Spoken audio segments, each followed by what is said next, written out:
Alors, bienvenue dans cette nouvelle vidéo. Aujourd'hui, nous allons voir comment débuter sur CapCut PC. Alors, beaucoup d'entre vous m'ont demandé, Jonas, on veut que tu fasses des vidéos sur CapCut PC. Alors, aujourd'hui, c'est la première vidéo sur CapCut PC. Ça ne veut pas dire que je ferai plus des vidéos sur CapCut Mobile. Je vais en faire, mais on va alterner entre CapCut PC et CapCut Mobile. Et certainement en janvier, on commencera les vidéos sur Premiere Pro. Alors, je vous explique un peu ma façon de voir les choses. Je préfère qu'on commence à CapCut PG. Enfin, je préfère qu'on commence sur mobile pour déjà vous donner certaines bases. Et ensuite, on va aller au niveau moyen qui est CapCut PC. Et maintenant, quand on va aller sur Premiere Pro, vous aurez déjà certaines bases en montage. Donc, il y a des trucs auxquels je ne vais pas devoir réexpliquer. Donc, j'espère que vous avez bien compris. Sur ce, allons-y sur le PC. Alors, lorsqu'on arrive sur CapCut PC, on voit cette interface. Ça fait peur, n'est-ce pas? C'est différent de CapCut mobile. Mais en vrai, il n'y a rien de compliqué. La première étape, donc, il n'y a vraiment rien de compliqué. La première chose à savoir, c'est que CapCut PC est totalement gratuit comme CapCut mobile. Il suffit d'avoir un ordinateur assez performant et puis roule ma poule, comme on dit. Alors, la première chose, c'est que lorsque vous allez télécharger CapCut PC, pour certains, en tout cas pour moi, c'était en anglais. Là, vous voyez, mon CapCut est en français. Maintenant, si vous voulez changer de langage, c'est assez simple. Vous venez ici, menu, menu, vous descendez, ce sera écrit menu. Menu, ensuite vous descendez, vous allez voir, c'est écrit setting, ce sera écrit setting. Vous cliquez sur setting, vous venez ici, ce sera marqué language. Modifier performance language, vous cliquez sur language et vous venez choisir le français. Et ensuite, vous enregistrez. Bon, moi c'est déjà fait, du coup je ne vais pas le faire. Donc c'est la première chose à faire pour qu'au moins vous puissiez lire et vous vous embrouillez pas, pour qu'on soit au moins sur la même longueur d'onde. Alors, comment faire venir les vidéos sur son interface? C'est assez simple. On vient à importer. Importer, moi je vais venir ici, Jonas Vidéo, Akiramen Business. Je vais venir ici à Jonas. On va choisir une vidéo qui est déjà sur la chaîne. On va choisir cette vidéo. On va juste prendre cet audio. Je sélectionne, pardon, on va prendre cette vidéo. J'appuie sur ouvrir et vous voyez que ma vidéo est importée. C'est aussi simple que ça. Maintenant, ma vidéo est importée. Comment est-ce que je fais pour la mettre sur la timeline? C'est assez simple. Je sélectionne ma vidéo et je la fais glisser là en fait. Vous voyez ce que je veux dire? Je la fais glisser. Alors la deuxième option pour ajouter des fichiers, c'est aussi simple. Vous pouvez venir directement à fichier. Fichier, on va prendre le même parcours. Jonas Vidéo YouTube, Akiramen. Ensuite, on vient sur Jonas. On va venir ici. Et je prends juste, et puis je viens en bas, je coupe, je colle. Et vous voyez que ça apparaît ici. On va juste venir replacer. Et ma vidéo est importée. Alors là, nous allons voir ce qu'on appelle les aspects des paramètres visuels. Les aspects des paramètres visuels se trouvent où? Ça se trouve direct au niveau à lecteur, là où on va jouer notre vidéo. Là, vous voyez ma souris bouger là et tout. C'est ici, pardon. Et ici, vous allez voir le rapport. Le rapport, c'est en fait le ratio. C'est comment est-ce qu'on veut que notre vidéo se présente. Là, on est au format 16 neuvième, c'est le format YouTube. Vous voyez, c'est le format YouTube. Si je veux le format TikTok, le format Short, je peux venir au format 9 16e. Vous voyez? Et maintenant, c'est à moi. Si je veux, je rajuste ça comme ça. Si je veux, je laisse ça comme ça. Si je veux, j'emmène ça comme ça, etc., etc. Donc, c'est les ratios. Nous, on va partir sur le 9 16e. Et ensuite, je vais juste replacer ma vidéo. Donc, voici notre format 9, notre format 16 neuvième. Si tu veux éditer des vidéos en format YouTube, et si tu veux éditer des formats en short, bah, je t'ai montré sur le format, tu inverses le format 9 16e. Alors là, on va voir les paramètres de notre vidéo. Les paramètres de notre vidéo, c'est quoi? Genre, il s'est marqué détail. En fait, c'est pour en fait, comment est-ce qu'on veut voir notre vidéo. Par exemple, là, par exemple, ma vidéo s'appelle 1101. Moi, si je veux pas ça, je vais mettre par exemple vidéo vidéo Jonas intro. Donc, moi, par exemple, c'est le nom que je vais donner à ma vidéo. Je mets enregistrer. Là, en fait, c'est là, enregistrer, c'est là où notre vidéo va se situer, en fait. Là où, quand on va exporter notre vidéo, là où notre vidéo va se retrouver. Ici, on nous montre le chemin user, gem, app data, local, CapCut, user data, project, dacom. En fait, c'est là où on va retrouver notre vidéo à l'export. Maintenant, ça c'est le ratio qu'on a vu tout à l'heure. On en a mis en format 16 neuvième. On peut aussi le modifier ici en mettant 9 16e. Maintenant, on va garder 16 neuvième. La résolution adaptée. La fréquence d'image. Bon, je ne vais pas vous faire un cours sur la fréquence d'image. On verra ça un peu plus tard. Mais mettez toujours à 30 images par seconde si vous avez un ordinateur qui vous le permet. Et si vous ne pouvez pas, mettez à 25, pas en dessous et pas plus. Pas plus de 30 fps. Et ensuite, bah, on appuie juste sur enregistrer. Et voici notre vidéo, voici les détails de notre vidéo. Alors, maintenant que nous avons vu les paramètres de notre vidéo, je vais vous présenter un peu plus en profondeur l'interface. Alors, voici notre vidéo que nous avons sélectionnée. Disons que j'ai envie de zoomer en fait sur la timeline. N'oubliez pas que la timeline, c'est ce qui est ici, notre ligne de temps. Si j'ai envie de zoomer sur la timeline, qu'est-ce que je fais? Pour ceux qui sont sur Windows, c'est CTRL plus. Vous voyez, ça va zoomer en fait sur la timeline. Ça va zoomer, ça va vraiment zoomer jusqu'au bout. Pour ceux, moi je garde mon doigt sur CTRL et je zoome avec plus. Maintenant, si vous êtes sur Mac, vous savez que Mac, voilà, c'est commande. La même chose, cette commande plus. Maintenant, si je veux dézoomer, j'appuie sur commande, j'appuie sur CTRL. Pour ceux qui sont sur Windows, CTRL moins. Et je dézoome. Je pense que vous le voyez à la vidéo. Donc, c'est aussi simple que ça. Et ça peut être très très utile, surtout quand on fait du montage. Maintenant, si vous avez la flemme de faire CTRL plus, parce que je pense que vous allez devoir utiliser vos deux mains, si vous avez la flemme de faire ce CTRL plus là, vous pouvez tout simplement venir ici, au coin ici, vous allez zoom, vous pouvez zoomer aussi, comme vous pouvez venir dézoomer. Vous pouvez zoomer comme vous pouvez dézoomer. C'est selon ceux qui sont à l'aise avec la souris, pour ça vous pouvez le faire à la souris, et ceux qui sont à l'aise avec le CTRL plus, vous pouvez le faire, vous pouvez faire votre CTRL plus. Vous faites comme bon vous semble. Alors, ici, par exemple, vous avez ce qu'on appelle annuler et rétablir. Bon, je vais faire quelques petites coupes. Je vais faire une petite coupe là, tac. Voilà. Vous avez vu, j'ai fait une coupe. J'ai fait une coupe. Et on a cette option-là qui nous dit annuler. Ça veut dire que si je veux annuler la coupe que j'ai faite, elle est là. Pour ceux qui ne voient pas, elle est là. J'ai fait une coupe ici. Si je veux annuler cette coupe, j'appuie juste ici, ça fait un retour. Maintenant, si je veux, je me dis, non, non, finalement, le fait que ici, à cette partie, ça soit coupé, je rappuie ici sur rétablir. Et puis, en fait, il nous montre, si vous remarquez bien en dessous, on nous montre, sur l'écran, on nous montre en fait le raccourci qu'on peut appliquer. Ici, il nous dit on peut appliquer CTRL Z. Plus tard dans le cours, je vais vous parler des shortcuts ou encore appeler les raccourcis qui sont pour moi indispensables quand on fait du montage sur PC. Alors, si vous avez fait une erreur, vous pouvez appuyer sur annuler. Si vous vous rendez compte qu'en fait, ce n'était pas une erreur et que c'était bien pour votre vidéo, vous pouvez appuyer sur rétablir. Alors ici, nous avons cut. Nous avons divisé. C'est un cut. Si on veut couper ici, on va un peu avancer. Si je veux couper ici, j'appuie diviser et ça me coupe ce que j'ai envie de couper. Maintenant, on a aussi ici couper à supprimer en fait tout le contenu à gauche. Ça veut dire quoi? Ça veut dire que, par exemple, je sélectionne ici, tout ce qui est à gauche va être supprimé. Vous avez vu? Tout ce qui est, par exemple, si je choisis ici que tout ce qui est à gauche, là où ma ligne est, sera supprimé. Je sélectionne et tout est supprimé. Si je veux en fait que ce soit tout ce qui est à droite qui soit supprimé, c'est aussi simple que ça. Je sélectionne, tout ce qui est à droite sera supprimé. Donc c'est un petit peu ça, avec les suppressions avec diviser, suppression à gauche et suppression à droite.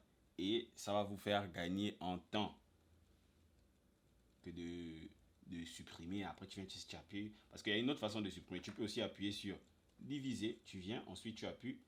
Non, tu appuies ici, je pense. Tu appuies ici, supprimer. Mais c'est une perte de temps de fou. Alors, voici ce qu'on appelle notre lecteur. Si par exemple j'ai envie de... Alors voici notre lecteur qui a des paramètres aussi. On peut venir ici, on voit les paramètres, automatiquement on voit, si on active, on voit les couleurs. Si on joue notre vidéo, on va voir comment les couleurs changent. Bon, c'est pas si important que ça. Donc par exemple, si vous êtes en train de travailler sur un ordinateur, pas si vous êtes en train de travailler, par exemple, le paramètre aperçu de la qualité, si vous, vous pouvez prioriser la performance, donc ça veut dire que vous priorisez la lecture de la vidéo. Ça veut dire que votre vidéo ne sera de moins bonne qualité lorsque vous allez travailler, bien sûr. Mais au rendu, ce sera pareil. Donc, lorsque vous allez travailler, votre rendu ne sera pas... Votre qualité image ne sera pas ouf si vous n'avez pas un ordinateur puissant. Donc, moi, si je veux, je peux prioriser la qualité. Si je veux, je peux prioriser la performance. Donc, ça veut dire que je préfère travailler avec une vidéo qui est moins belle quand je travaille, mais qui va me permettre d'aller beaucoup plus vite. Parce que moi, je ne veux pas avoir des bugs parce que mon ordinateur est assez performant. Mais pour ceux qui n'ont pas d'ordi performant, vous pouvez avoir des bugs, des crashs. Donc, mettez votre vidéo, priorisez la performance. Maintenant, si vous avez un bel ordinateur qui a suffisamment de puissance, vous pouvez tout simplement choisir sur prioriser la qualité. Et quand vous allez travailler, vous n'aurez pas des bugs débiles, des choses qui vont vous faire bugger votre ordinateur. C'est compris? Alors, ici, on a l'export. Ici, on a exporté le cadre fixe. Ça, ici, en fait, c'est si tu veux exporter ta vidéo rapidement, quoi. Comme je disais, tu as là où ta vidéo sera retrouvée, la résolution. Tu peux ici mettre en 1080, en 2K, en 4K. Je dis, quand vous n'avez pas tourné votre vidéo en 4K, ça ne sert à rien d'exporter votre vidéo en 4K. Vous avez votre format PNG, JPEG. Après, si vous voulez vous exporter votre vidéo, on ne va pas le faire. Alors, ici, on a notre durée. Là, par exemple, notre ligne de lecture est à 6 minutes 06. Vous voyez, en fait, notre vidéo dure 29 minutes 59 secondes. Donc, c'est important. Au moins, quand vous travaillez, vous savez combien de vidéos vous savez quelle est la durée de votre vidéo, ou encore, vous savez à quel niveau vous êtes dans la vidéo. Là, par exemple, on sait qu'on a 7 minutes. Là, on sait qu'on est à 18 minutes. Là, on sait qu'on est à 29,59 secondes. Donc, c'est important aussi de savoir ça. Ça va vous permettre de facilement lire votre vidéo. Vous avez remarqué, quand je clique ici, par exemple, on a nos détails. Maintenant, si je veux modifier ma vidéo, genre je veux modifier maintenant ma vidéo, c'est assez simple. Je clique ici. Vous voyez, ça a changé. Si je veux revenir à détail, j'appuie sur quelque part ailleurs que sur ma vidéo, et je reviens au détail. Maintenant, on va venir modifier certaines choses sur la vidéo. Nous voyons ici que nous avons vidéo, donc on peut modifier notre vidéo, le son de notre vidéo, la vitesse, l'animation, les ajustements. Donc ici, par exemple, vous voyez, on a ce qu'on appelle échelle. Échelle, c'est zoomer dans notre vidéo. Vous voyez, on peut rendre notre vidéo ici comme ça, on peut rendre notre vidéo comme ça, on peut rendre notre vidéo comme ça, on peut rendre notre vidéo comme ça. Maintenant, on va la garder à 100%. C'est beaucoup plus intéressant. Donc, notre vidéo, on la laisse ajustement à 100%. On peut modifier la position. La position, on peut mettre quoi? On va mettre 14. Vous voyez, ça déplace en fait notre vidéo. Si on la déplace ici, vous voyez, la position a changé. Si on la déplace ici, vous voyez, la position a changé. Mais nous, on va la mettre comme on voulait. On va la mettre à 0, 0 pour que notre vidéo soit très bien centrée. Si on veut aussi, on peut faire pivoter notre vidéo. Vous voyez, là, en descendant, on fait pivoter notre vidéo. Bon, ce n'est pas intéressant. Après, ça peut toujours servir hein, si vous faites des vlogs. Je sais qu'au niveau des vlogs, ça peut être très, très, très intéressant. Donc, alors ici, on a mélangé, par exemple, je prends un exemple. Si vous avez, est-ce que je vais même pas vous illustrer ça? Par exemple, je veux que vous voyez the hand. Alors, pour moi, pour que vous puissiez voir the end, enfin, je veux que the end apparaît, je peux juste faire ça. Je sélectionne mon the end, je viens ici, j'appuie sur, je sélectionne mélanger et je diminue son opacité. Vous voyez? Donc, vous pouvez faire ça avec les flammes, et puis vous voyez, quand je vais jouer. Lorsque nous sommes étudiants, on oublie quelque part qu'on a des compétences.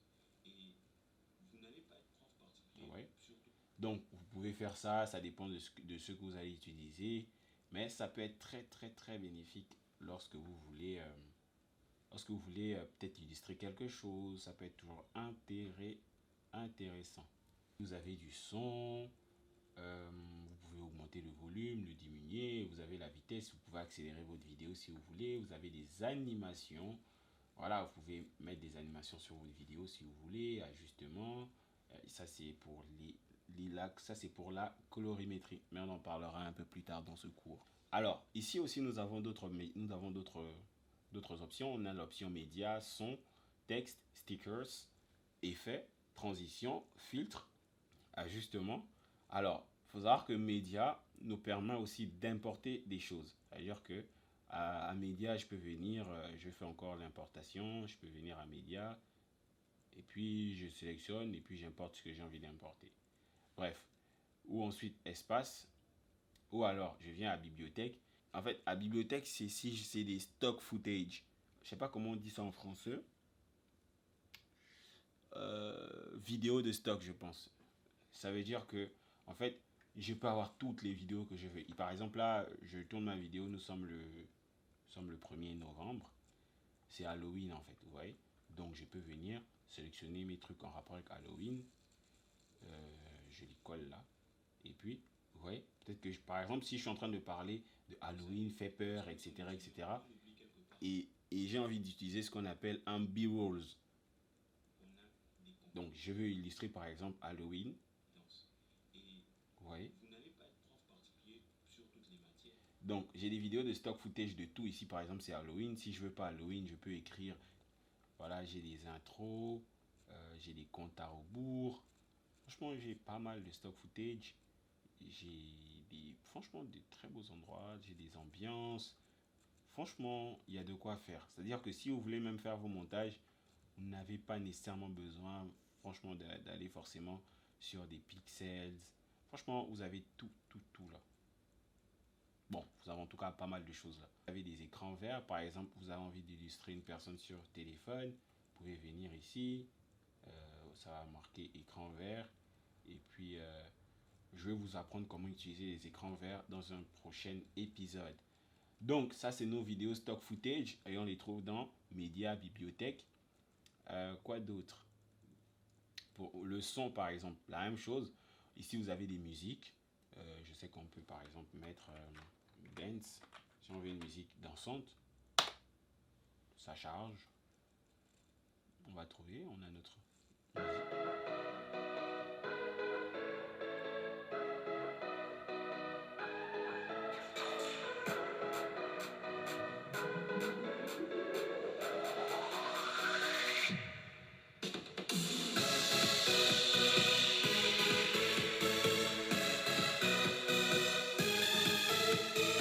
Bon, trêve de plaisanterie là.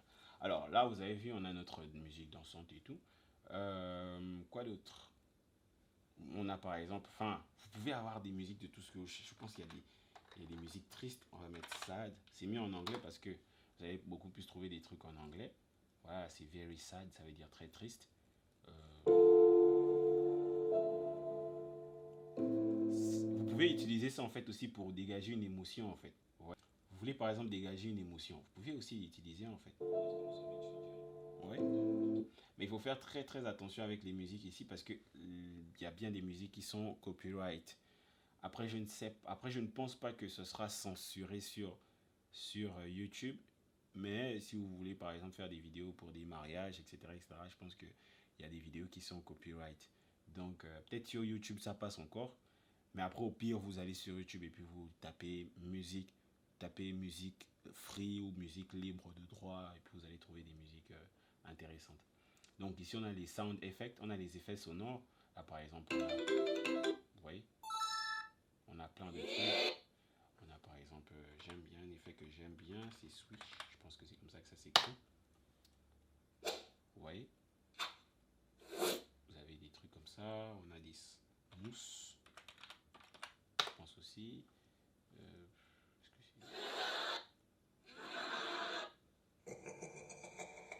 Donc, attendez, je vais taper coin. Là, c'est pour l'argent, vous voyez. Alors, ici, par exemple, vous avez droit d'auteur. Vous avez vu la musique que vous avez utilisée. Si vous voulez vérifier que cette musique est no copyright, vous pouvez tout simplement venir et vous appuyer sur vérifier. Il y a une vérification qui va se faire de toute votre vidéo. S'il y a des droits d'auteur, ils vont vous dire où il y a des droits d'auteur. S'il n'y a pas de droits d'auteur, ils vont vous dire que votre vidéo est nickel et que vous pouvez l'exporter. Donc, autant le faire quoi.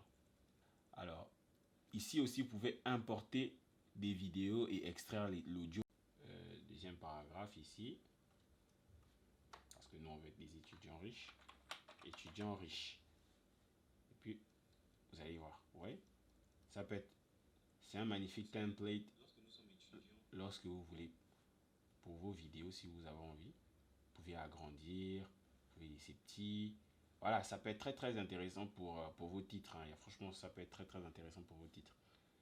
Maintenant, ici, vous avez des sous-titres. Si vous voulez générer des sous-titres automatiques sur votre vidéo, c'est assez simple. Vous sélectionnez. Normalement, pour vous, ce sera en anglais.